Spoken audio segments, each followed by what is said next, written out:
This is Cybersecurity Today, and I'm your host, David Shipley, sitting in for Jim Love.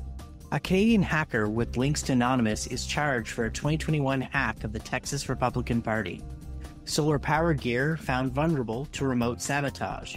France phishes millions of middle school and high school students.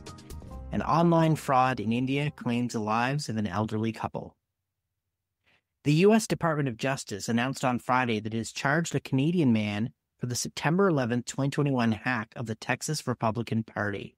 The charges allege that the hack involved the unauthorized access to a third-party company's computer system in order to deface the Texas GOP website and download a copy of the political party's web server, which also included personal identifying information.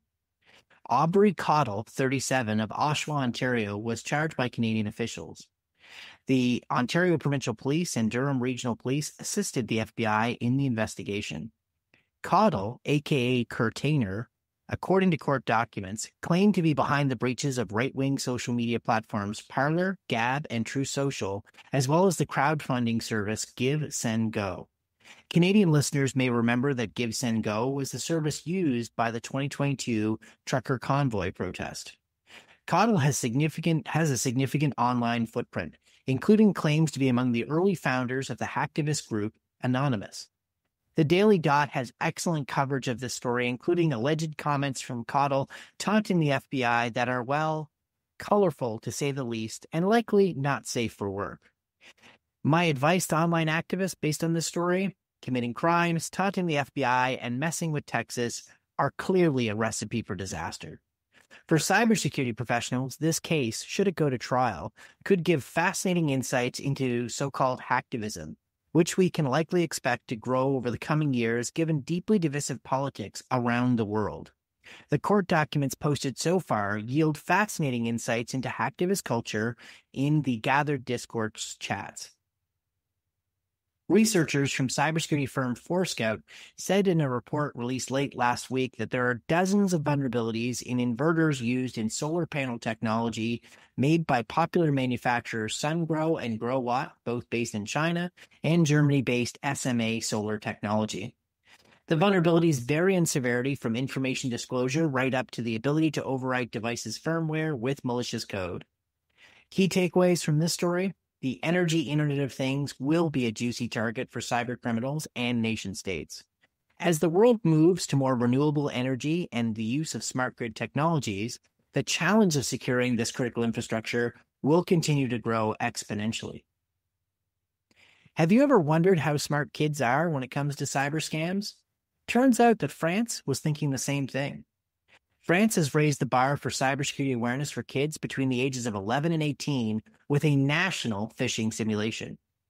More than 2.5 million students in 4,700 middle and high schools received a phishing test. The message urged them to click on a link that would lead them to a website where they could download pirated video games and cheats for free. More than 210,000 students, or about 1 in 10, clicked on the malicious link. Instead of pirated software, they got a video educating them about the risks of cybersecurity and illegal actions on the internet.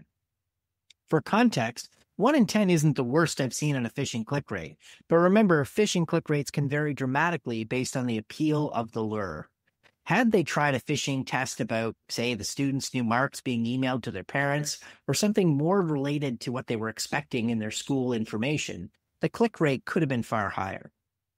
This phishing test, called Operation Cactus, built on a smaller test done last year in certain regions of France. If they want to take this program to the next level, my recommendation would be to actually make it a continuous monthly exercise throughout the school year with a variety of different phishing tests. Now, this next story may be disturbing for some listeners. We're going to talk about suicide and the growing human cost of technology-enabled fraud. An elderly couple from the Belgavi district in India who were harassed by fraudsters posing as telecommunications company officials committed suicide. Diego Santan Nazareth, 82, and his wife Lavinia, 79, were found dead in their home. Stories from national media in India have placed their losses to the scammers as high as $60,000. They hadn't told their family, friends, or police of the online harassment, which had accused them of being involved in criminal activities via their mobile SIM card. This tragedy comes amidst a surge of technology-enabled fraud globally. According to Meta, 100 million WhatsApp accounts tied to Indian phone numbers have been banned for abuse of the service in 2024 alone. Here in Canada, we've seen online fraud continue to grow at ridiculous rates. It's up nearly 20% in 2024 compared to the previous year. And police estimate that fraud losses could now be more than $6 billion in this country. Police have shared similar stories here in Canada of desperate individuals who are suicidal after losing their life savings in investment or romance baiting scams. And while fraud numbers are up in Canada and the consequences are becoming even more dire, sadly, resources for our national police force have continued to be cut. And with even more pressure to spend more on border security, that's going to get worse. Now, here's what we all need to take away from this tragedy. As security professionals, we need to work even harder to destigmatize fraud. We need to make sure that our friends, family, colleagues, and clients know it's okay to tell someone and to ask for help. We're always interested in your opinion, and you can contact us at editorial@technewsday.ca or leave a comment under the YouTube video. I'm your host, David Shipley, sitting in for Jim Love. We'll be back in on Wednesday. Thanks for listening.